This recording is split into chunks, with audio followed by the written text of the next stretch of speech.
বাবা, কিছু বলার ছিল। আমার এখন সময় নাই। বাবা, তুই এখান থেকে যাবি? মাথা নিচু করে সেখান থেকে চলে আসি।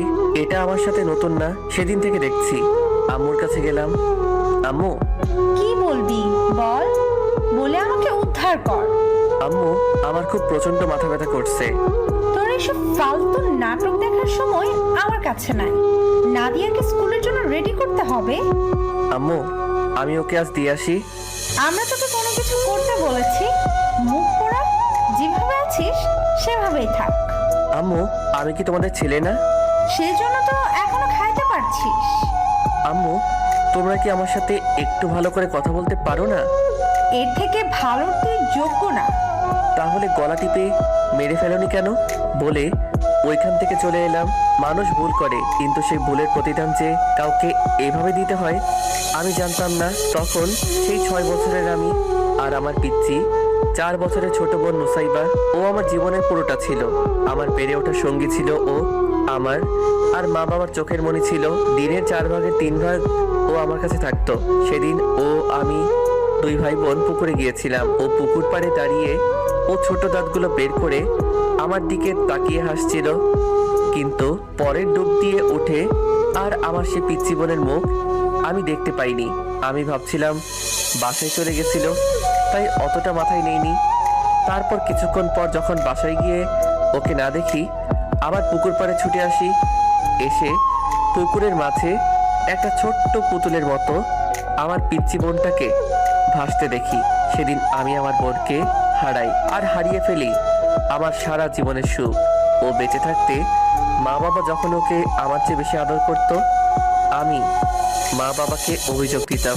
কিন্তু ও মারা যাওয়ার পর এটাকে হিংসা বলে সবার কাছে আমি খুনি হয়ে যাই। বিশ্বাস করেন, আমার চোখের মণিটার প্রতি আমার বিন্দুমাত্র হিংসা ছিল না। আমার লাইফটা এখানেই শেষ হয়ে গেল। আমার মা বাবা কখনো বোঝেনি আমি ওকে হারিয়ে কতটা একা হয়েছি, কতটা কষ্ট পেয়েছি। উল্টা তারা আমাকে মানসিক আর শারীরিক নির্যাতন দুইটাই করে। আমার এখন পিচ্চি 2টা ভাই বোন আছে, কিন্তু আমি তাদের দ্বারের কাছেও যেতে পারি না।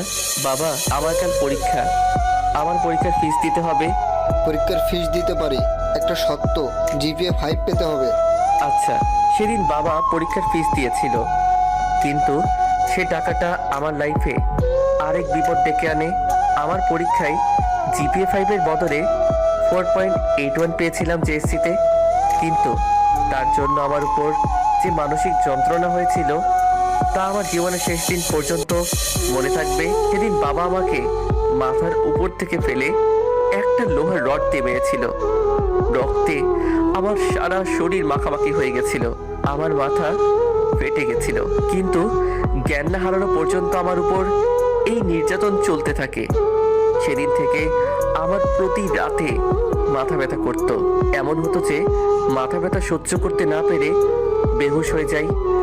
আমি ব্যথায় চিৎকার করতাম, কিন্তু কেউ আমার ডাকে সাড়া দিত না।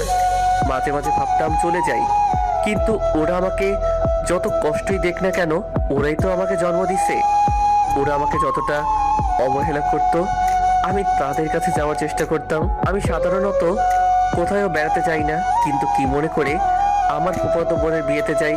কিন্তু সেদিনটাও আমার জন্য ভালো ছিল না। আমার একটা সমবয়সী ফুফাতো বোন ছিল, যার দুর্বলতা আমার প্রতি ছিল। ও সেদিন আমাকে সেখানেই প্রপোজ করে বসে, কিন্তু আমি কোনো মতেই রাজি হইনি। আমি চুপ করে একটি রুমে বসেছিলাম, কিন্তু সে সময় ও মেয়েটা রুমে ঢুকে দরজা বন্ধ করে দেয় আর চিৎকার শুরু করে দেয়।